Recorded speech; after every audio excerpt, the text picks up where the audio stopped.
Are you really meant to go at it alone? I know you've probably fantasized with some solitary ground of some sort, man. You've enjoyed that space.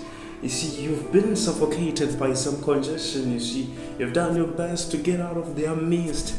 So, to get this task done, right? That is what you were telling yourself. You want me to man up, you want me to have everything figured out. Well, then I'm gonna need some space. Well, then I'm gonna need some resources. I'm gonna need some time. You took all of those resources. Proudly, you believed we're gonna do it. You believed I've got everything that I need. So now, let's get on and going.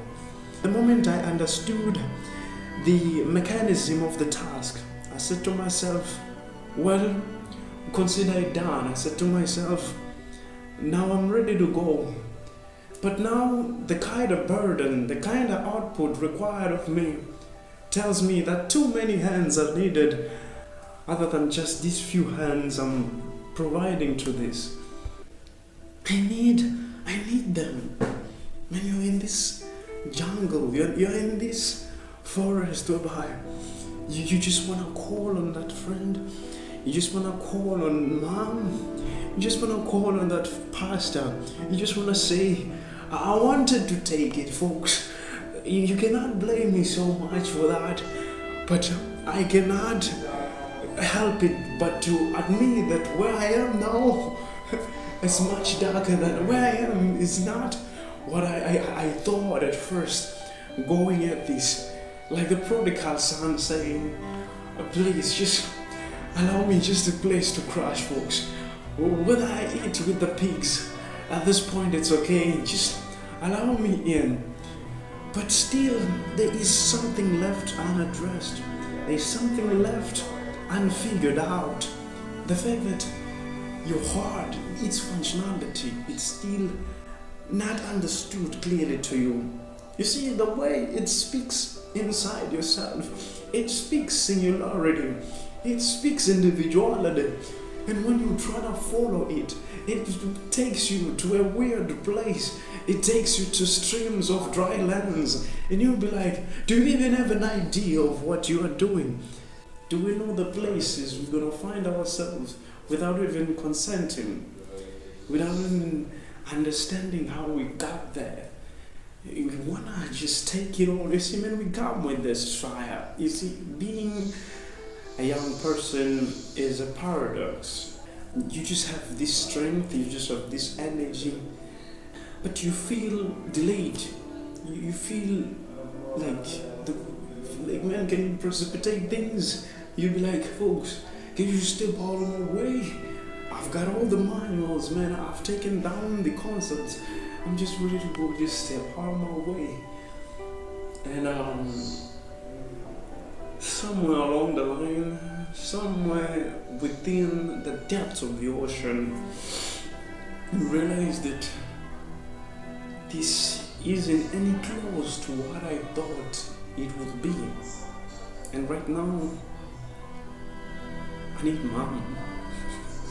Right now, I just need any word of encouragement. You see, no matter the slightness, no matter the numerity of it, even if it can just be 2 words that can just lift me above this water, because man, I'm suffocating, man, I'm sinking. It's funny how we run away from something only to run into something quite worse than what we were running away from. It's funny how they tell us to reduce our pace, our speed, and we feel so connected, we feel so taken, we feel so ready, so capable, so energetic to do anything. And we be like, do these people even have an idea what they are speaking about? And you'll be like, you see old lady, you'll be like, I'm sorry, granny, can you just get old well? You see, don't try to confuse yourself with this kind of animal. I'm a beast. We say so. There's just a need for nothing to be taken for granted under whatever circumstances. There's just a great need for us to take advices, to be ready to listen to anybody. You see, the dynamics of life have brought me to a place that it is about remaining still and humble, as it is about being so focused, committed, and the kind of waiting, stillness, stagnancy, reconsideration that is needed is of the same capacity as the acceleration applied. Everything is as worth it as it is with the same amount of capacity as it is not worth it. It kind of makes sense and doesn't make sense at the same time. Of course, life at large is a paradox itself. These dynamics of life, they demand the same amount of respect. You hated so much having nothing, which became as a good ambition, as a good devotion, that you arrive to a place whereby you have everything that now you cannot know how to let go of. You want to just get your clothes off everything quite as easily as you used to do when you were nobody. Right now, you know that the weight of what you carry, the weight of the person you've built, is the thing that is going to sink you, is the thing that is not going to allow you to say no when you're supposed to, and to say yes when you're supposed to.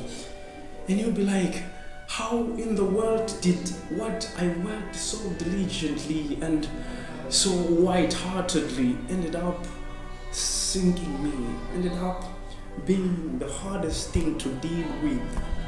And you wish to go to the place whereby nothing was required of you, whereby you are not responsible for so many things, whereby you see giving away everything was easy.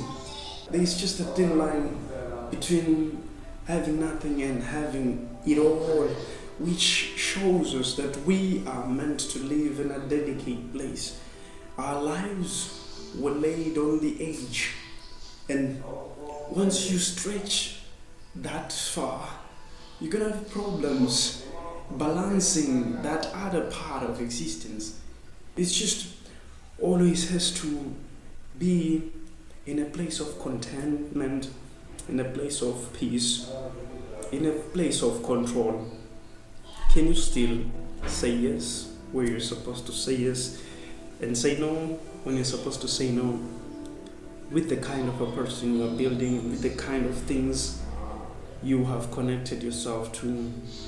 I figured one great mistake I've made is to only appreciate the climbing, is to only appreciate the rise, is to only appreciate the people I'm beginning to meet, the kind of relationships I am making, is to only appreciate the kind of things I am accumulating, is to only appreciate the kind of knowledge I am investing, and forgot to ask myself that with everything going on in my life, am I still gonna be able to say no when I'm supposed to, and to say yes when I'm supposed to, with everything there is in life?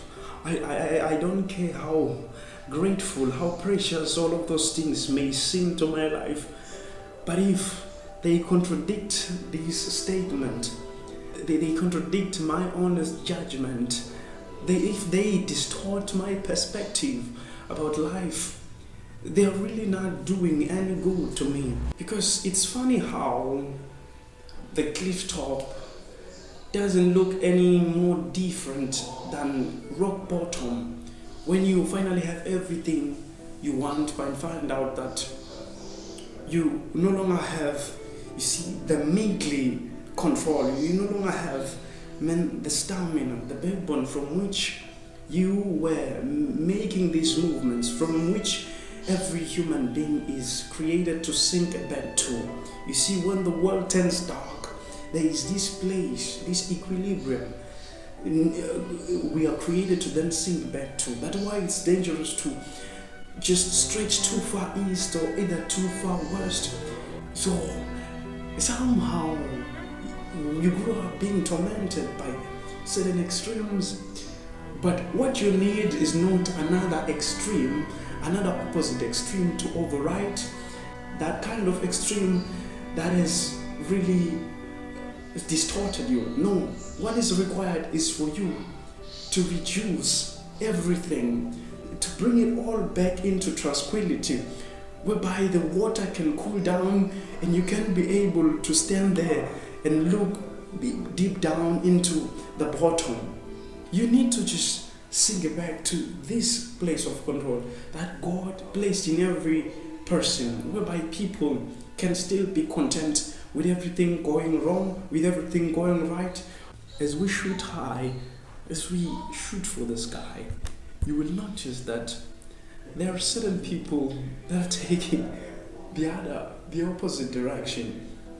And due to where we are coming from, they are seeking equilibrium. They are seeking the place whereby sanity is going to finally hit them, whereby peace is going to finally to hit them. They saw that happiness is as dangerous as sadness. But we, the ones who only believe, the stereotype ones who only believe sadness is just the place to be avoided at all cost. It just takes you to be in these two places. Like Paul, man, he said, I know how it is to be rich, I know how it is to be poor, but still I come back to peaceful ground. I come back to these quiet waters